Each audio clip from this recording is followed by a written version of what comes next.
quality version of whatever it is that they're doing, then they usually find themselves uh,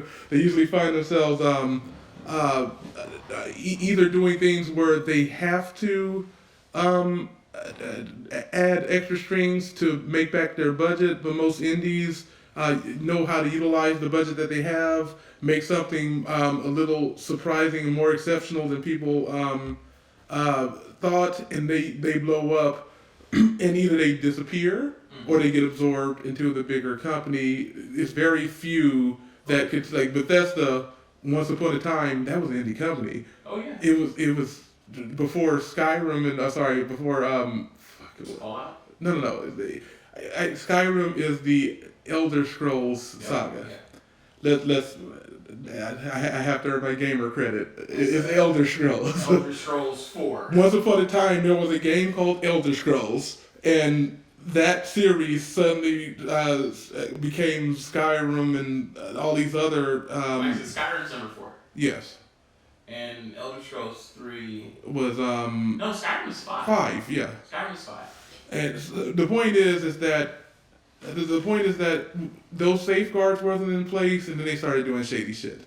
Who knows if they were always doing shady shit? But well, that's true. So they put in the safeguards. They didn't put in safeguards. They started doing really scummy shit later on. Even when they put in, see, the part is you could ask me to put in a safeguard, and I put in a safeguard, and I know how to get around. Of course. Not if you're transparent. I think this is what. That's why I chose full transparency, because I don't see a reason. I mean, the people female lie to you. Gotcha. So they say they did this. Yeah, I know. I'm familiar with those promises. Then they keep telling you how they did it. Yeah. Well, we did this. We do that. We do this. Then you go like, yeah, you set up the safeguard, but you didn't fund the people to go do it. No. Yes. Exactly. So that's actually something that's very interesting, right? Yeah. Because it's a case of who's watching and watching it. Okay. So if you're a public company, you actually have to show all this stuff. Absolutely, yeah. Legally. Actually, even private you're supposed to have meetings, but they're supposed to be written. Well, it depends. Okay. So like I work in aerospace, right? Sure. So you have 2 general standards that govern everything. It's a ISO 9001, and then you have AS 9100. What are these? These are national and international standards for how your business has to be structured. Okay, I never heard of these. So it's what you have to do to deal with governments, basically. Okay, because you're getting funding from them, or? No, well, if they buy anything from you that's not commercially bought, then you have to. There's a certain way you have to run. I see. And they have business regulations. It's business regulations. So if you're in a certain type of business, there's regulations. Thank you. So when it sets up, set up by them too. They make it. So what I can tell you about Fuck. ISO 9001, right? Yes. So I've actually set them up before. Okay. And I've been an auditor. I've done all that stuff. Okay. What they do is you have a book that tells you what you have to do. Okay. You go paragraph by paragraph, writing your internal procedures by the book. Then once you write it by the book, you're supposed to follow what you write. Okay. It's enforceable. It's finable. It's like a contract. You're making a declarative that you are holding. Your company's declaration, and these are not private documents. Anybody who does business with you can audit you. Really? And the governing bodies of AS and ISO will audit you every year. They come in, they look at your books. What's your procedure for this? Do you control this? Do you control that? And they look at what you write in your procedure. But what stops? And it's like, are you following what you write? What's stopping me from using the money to ease up on those regulations? Well, here's the thing. There's no one enforcing you to follow your own procedure. You're right. Okay. So lots of times companies get loosey-goosey, and then what happens? They get audited. They want objective evidence to show that they've been following these things. You don't have objective evidence, or the evidence you do have shows that you obviously have not been following them, then you get fined. You lose your accreditation and licensing, and then now you can't do business anymore. So tell me your thoughts on our decision to go transparent and your decision with the world now. Like, I feel like it's necessary. Like, I'm glad we did it, but now I feel like it's necessary this now. This is one of the things. Go I ahead. think with us and our transparency. Go ahead. It is a necessity for having us stand out. part of the reason why on this rollout, why we're doing it this way, where we're not just throwing games at people, we're actually coming from it and throwing business at people. So instead of coming off as, here's the game, you like that game, cool, buy it, we want you to know who we are. Yeah. Who we are personally, who we are as a company. Yeah. That way you have that relationship with us, and we can even get feedback from you. Yeah. That way when we do roll out our games, and mind you, we have a lot of games. We have a lot 20 of years games. worth of fucking We could literally roll out a brand new game that is substantially different than a previous game. Once a year, twice a year No, actually, not even twice. quarterly. Yeah. We can roll out one every month for the next 3 years. Five. We have five. There's that many games. There's that many game documents for what we want to do, and there's that many apps. There's that many bare bones scraps, things that have started, and projects that have been moved on, and that have solid foundations and framework. Gotcha. They all exist, but what we want to make sure people understand is where we are as a business. Yeah. Because what we saw from the people that we know who work for Activision or EA or other small mobile companies. Let's put that out there. Mario, both of us were game testers for Activision. Yeah. We both understand. I don't know. We're gonna try to explain crunch. You are a doctor, so you should kind of understand what crunch is. You should know what crunch is. Crunch is one of the cruelest practices ever done in the industry. Because of the fact that they don't make adjustments to pay their people in order to make them do the overtime, and they're talking about 18-hour days. So they make people and shame them into making they give them sort of like these underdwelling threats of the less noise you make about, the less you're getting, there'll be other projects that will hire you on. It's passive aggressive. It's super passive aggressive And it's 100% a threat. Yeah. Now who are they again? The video game industry This at is video large. game No, industry. Crunch. So Crunch is a game. Crunch is Crunch is overtime. It's okay. overtime. Tell them about the contracts. Explain to Mario about Crunch. Crunch is forced overtime, basically. It's Forced Forced overtime. Okay. So You have a game. well, not just that. It's Who's you're doing? talking about this is Video game this is industry. a company has a game, right? Yeah. So they have a project, and that They project make an hires, announcement. they make an announcement. They give a project a release date. Yes. So most times, like most businesses, when you're trying to get contracts, you cut your release date short. You don't give yourself as much time as you need because you want to give it a shorter window so the return is faster, and people like that. It makes it look like your stuff is together, even if it's not.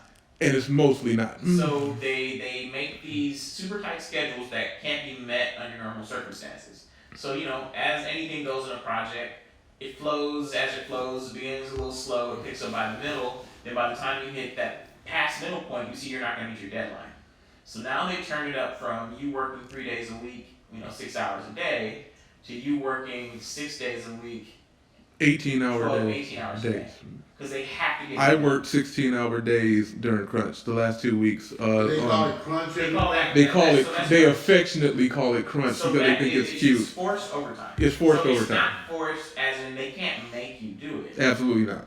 But because They how hire, long at will, and it's usually and contractors. you're a contractor, you're getting that If you 1099. don't do it, you ain't gonna get the company. There you You're go. getting that shot. So that's the And it's you're and, technically and that it's an contractor, industry norm. right? Till a lot of people now, till certain companies are killed and absorbed, and people find themselves out of work. It's like the workers got so abused that they started anonymously making noise about it, and then after a while they were just like, "Screw it, I don't give a fuck." Well, They it's are still- fucking If you involved. have forced overtime, what's the pay rate? The pay rate for me it was $100 a day, even though I More was than up or down? Or the same? If that you're is a the thing. contractor. You're a contractor. It stays. So it's like being It's salaried. flat. So Yeah. you walk in, they If you work, base it on an hourly rate. you work 8 hours, They- you get $100. They Yeah. give you a projected schedule for how many hours your contract is worth. They'll give you for a meal. certain They'll period give of you a time. meal. And they do it the right way, right? Yeah. On paper. Yeah. But in reality, they are asking you to put overtime that's not This is paid. what one of the legislations in the House have been about. Yeah. But look at how long it took for them to get there. They've been Because doing the this employers for. run your government. I know. They fund it Ac- right there. Whereas the EA. purse strings That's- has tied. EA. I believe EA has $500 billion that they have on the side that they don't do anything with. That's how rich they are. that money is just there just because that's how rich they are. They just have They it. won't want to give you overtime. And they still do this to people. Yeah, I'm not surprised. Again, what I've always discovered was amazingly how cheap power structures are. When they can actually make your life better for a few pennies, they don't even want to give up a few pennies. Because it's so from a corporate standpoint, I've had to manage people, right? But I've never technically on paper been a manager. So yeah, they fuck you. Every company I think you had fucked you quite a few dollars. So if not for well, I mean, the consultants try to get in and get out, and yeah. It's how industry is. So the first time I walked into the industry naive, I took a bum deal. Very bum deal. And after that, you got I better. got a great deal after that. Yes, you did. The rest of it's been better. But it's the initial deal that gets people, and most people have that fear of where they're going to work. Yeah. So they don't move to the new place, and they don't know their worth. And because they've never been paid to value, because that's a norm. They don't know what their worth is. Yeah, that's a norm. It's a norm that breeds abuse. So we have one tier which is transparency. That's one tier that we have. Our second tier is, of course, we pay everybody properly. We do the research. We take the time and care to find out what it is what you do for your sector, what you do as an employee. We make that transparent so we see that nobody is getting paid, that nobody can accuse somebody of being a certain sex and being underpaid. It's out in the open. It's your position, flat rate. Exactly. And this is what everyone gets. Then on top of that, we want to give what the music industry and the television industry and everybody else is giving, which is residuals, because we understand that, yeah, we might come up with the idea, we are not making a game if I made a video game by myself, I wouldn't need niggas, I would just be rich. I'd be like, I would be swimming in so many gold coins. Oh my God, the balloons, just swimming in it, just the balloons. But, oops, I did switch. But being that that's not the case and we need a team, it is disrespect. I feel that it is a undercurrent shame of my company if I have a Lexus or a Mercedes-Benz, I have a Rolex, and my employee can't afford rent. That's a failing as me as a leader. And everybody doesn't feel like that. And it's baffling. No. That's a reflection. No, hold back to me. That's a reflection on your goddamn company. You are the owner and the person that sets precedents for the thing that you do. They don't care. Fuck them.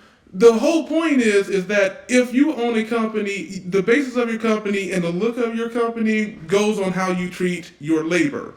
If your labor is not doing well and they don't have the circumstances to not stay stressed and not be unhealthy in any type of way, and you're just working on productivity, but you're not working on their care, you're a fuck up. You don't deserve to be in any sort of power whatsoever. And it's been too long that too many of these fucking people due to, it's my cousin, it's my fucking brother's fucking rat-faced friend who will be, I can just give these sort of jobs to, and fucking, and just inbreed this sort of thing where they make this sort of cruelly, they make it so it's like entitled. If you're capable of being cruel, then you are entitled to this job. Not that you have ideas or anything that can show innovation or build the company and make it greater. No, you are capable of towing the line of cruelty. You're equally fine with firing people. If somebody's like, my baby, no, you're fired. You're doing a good job. That's what breeds. So here's what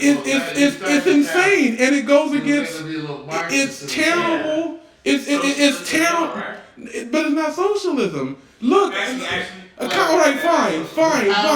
But to me, fine. But capitalism to me is where I spend my money on. To me, investments, the workers and everything that I am putting my money into, I'm investing in them. If I am a kingmaker in my talent and I can no longer afford them, I'm making king. So let me play that. Come. I'm going to be. So as an employer, sure. Owner, right? Of this company, yeah. Let's say I invest into talent. Okay. And you can quantify what you invest. So let's just say I put 100 grand into somebody. You get their skills up to snuff, you give them a shot, you do everything right, and then they leave. Mhm.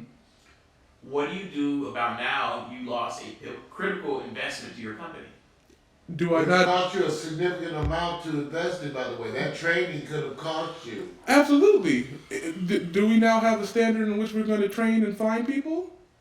Due to that, did we learn something from that we're Well- able to build this structure in which we are able to use that?